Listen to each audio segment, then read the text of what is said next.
Hi, I'm Molly and this is my vlog on moral panic. Before we begin, we need to understand what exactly a moral panic is. It's quite simple, really. It's where outrage is caused to society by the media. The social order is threatened, which is not good, hence the panic part. The media plays a huge part in today's society, however, we all interpret it differently. One of the reasons this is because not all of us have cultural competence. Some of us are more media literate, meaning we can come to different conclusions compared to other people. Also, we can understand it better. Not only that, but there's what's called participatory. Some medias encourage the audience to respond and interact, whereas others just want you to accept what you're being told. Roland Barthes believed that meaning is applied by the reader. We all have our own way of understanding the media and what's going on, meaning that it has a different effect on us all. In addition to taking different meanings from the media, we also have different uses for the media. This is where McQuail and Katz's theory comes to play, the uses and gratifications theory. Why do we use the media and what do we gain from it? It's a good question. We are all looking for gratification. We all seek to be satisfied. An individual has the ability to choose a media that best satisfies their needs. This theory is broken down into four sections of why we all use the media. First one being information. We want to quench our curiosity for new information. So an example of this would be if I heard about an up and coming film and I was curious about who the cast was. I would use the internet to find out who was starring in the film. The next section is personal identity. We look for role models for our own behaviour. A little kid may watch a superhero movie and want to be just like that superhero when they grow up. The penultimate section is integration and social interactions. Some people have a need to find out more about the circumstances of other people.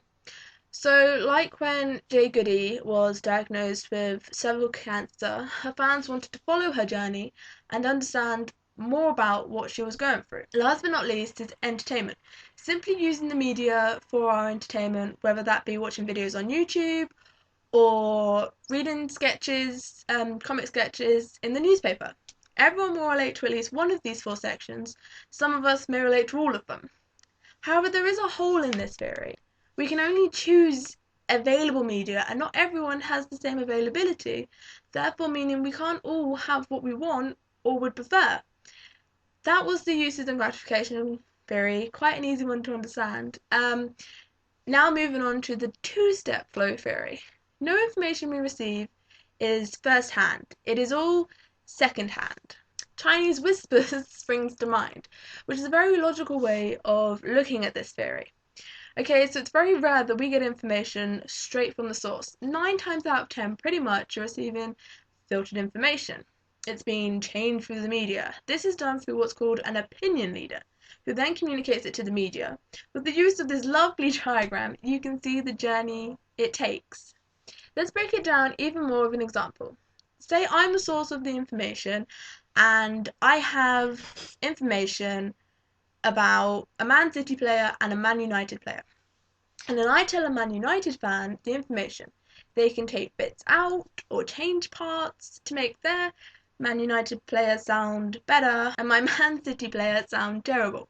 So by the time this information has reached its intended audience, my information has been changed and altered, meaning the audience aren't actually receiving the whole story. So you're missing out on information without even realizing it. So to think about it, it's really quite a twisted way of thinking about the media. They can purposely withhold and change information and we're all the none the wiser. We just accept what we're given. Which leads me on to the next theory, the hypodermic needle theory. Ordinarily is we as an audience just accepting information we're being fed by the media. No one questions it or tries to argue that it's wrong. We just accept that it's right. We are all just passive homogeneous beings, says the theory. In less technical terms, we're all the same. But is that really the case? I mean, if that were true, we wouldn't understand the meaning of debating, and we would all like each other. But we don't, do we? Because we're all different. We may be similar to someone, but never exactly the same. The penultimate theory is a rather interesting one. It goes by the name of culmination theory. Basically, it says that one media doesn't have an effect on us. However, repetitive consumptions of violent images and sexualized material will have its effect on us. It becomes the norm. we become desensitized. Majority blame the media for said effects on us, but that's a pretty hard thing to prove. Some medias will affect us more than others, but again, that's hard to prove.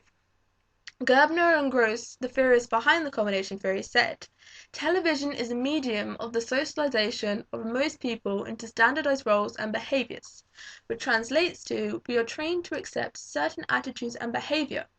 We're trained how to behave and molded into what society wants us to be like, or so the theory says. Last theory is the reception theory.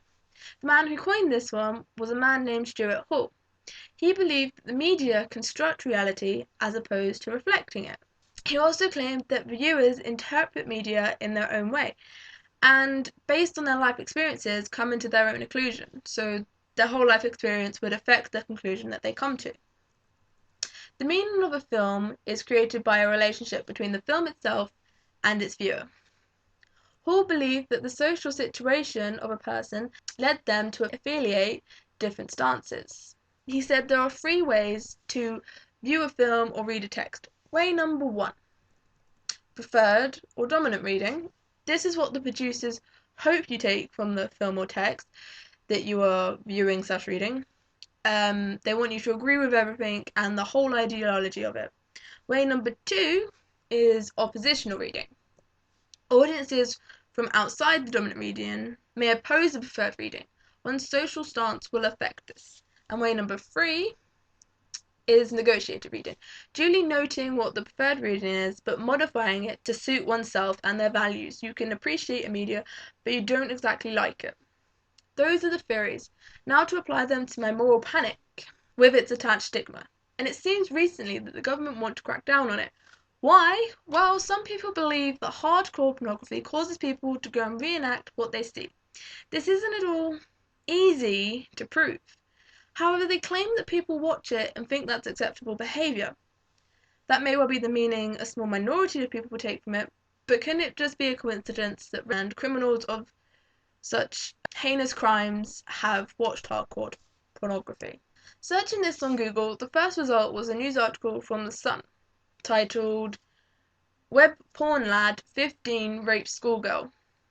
It claims the boy trawled hardcore pornography sites. In this case, yes, watching said sexually explicit material affected the boy. However, he was 15 at the time and at an age where he's going to want to know things as he is curious. And talking to his parents may not have been the answer for him. It may have been uncomfortable, they don't want to talk about it, so he looked elsewhere. People have read this article and accepted what it's saying, that porn is bad and that is that. Nobody would try and question it because they've just accepted it. But really, shouldn't they be looking at the parents and the bigger picture? The bigger picture being that the boy's parents had no idea about his online activity, and I myself know teenagers are secretive and get up to a lot that their parents are oblivious to. However, that doesn't mean there has to be little or no communication. I genuinely believe that it's the relationship between parents and children that affects their actions. Their online doings just adds to it. There's something else that could be done, and that's to teach pornography as part of sex education, so that there isn't any curiosity about it, and so that people know porn stars are just acting, and that it's all staged, and sex isn't really like that. A more concerning issue with porn is the scarily increasing amount of child pornography and how easily accessible it is, which is the main reason David Cameron has spoken and said he wants to get internet providers to ban sexually explicit sites and have a family-friendly filter, meaning if their customers want to watch pornographic material, they'll have to opt in. However, after having his plan scrutinized and realizing there would be issues with it, he said that soft pornography wouldn't be caught in this filter. It all revolves around online predators and the rings of them. Recently in the news, it said that there are rings of predators and they all share indecent images of children. So if one person can get hold of indecent images, then maybe they would know someone else who got them from somewhere else, and it's just an endless cycle. The thing is, what if somehow someone was able to clear and permanently rid the internet of child pornography? Where do all the paedophiles go? It's not as if they're magically cured because they're not able to watch indecent material. I know this may sound weird, but not every paedophile wants to act on his or her impulses, which is why they go online. So if they couldn't get it online, Would there be a higher risk of real-life abuse? There has been reports of male abusers undergoing castration so they don't hurt anyone. In Poland, it recently became law that if an adult rapes children or an immediate family member, they will have to undergo chemical castration. But it's not just bad people that watch pornography, which is why it's not going to be easy restricting it. There's a statistic that to rid the internet of all pornographic material would take an army the size of China. That is a lot of people. The Sun newspaper did a survey of 1,000 readers, and 66% of the female readers watch pornography, and 90% of the male readers watch it too. So relating to the uses and gratification theory, some people watch porn to entertain themselves, whether that be because they're single or in a sexless marriage, or maybe even to spice up the marriage.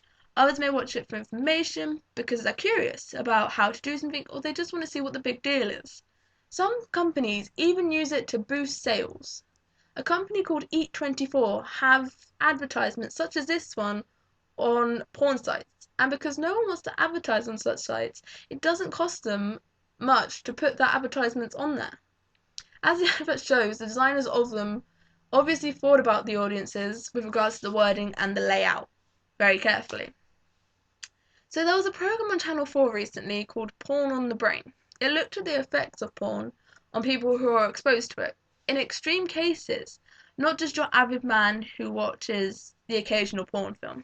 Martin Daubney, former editor of Loaded magazine, presented the show, and also had the opportunity to interview and be in the life of porn in its extreme entirety. He opened with a really interesting line. Porn has gone from boobs and pubes in magazines to online. Back in the 70s and 80s, that's all porn was, naked or close to women in magazines that young boys would maybe find under their parents' beds. The magazines would be at the top shelf, so it was a lot harder for young people to be exposed to such material. But that's not the case anymore. More extremes and variations of pornography have become available on the internet. There is pretty much pornographic material of anything and everything, from people with people to people with animals, and it's kind of ridiculous, really, how this material gets onto the internet. Surely, people being so easily exposed to such material is bound to have some sort of effect, though.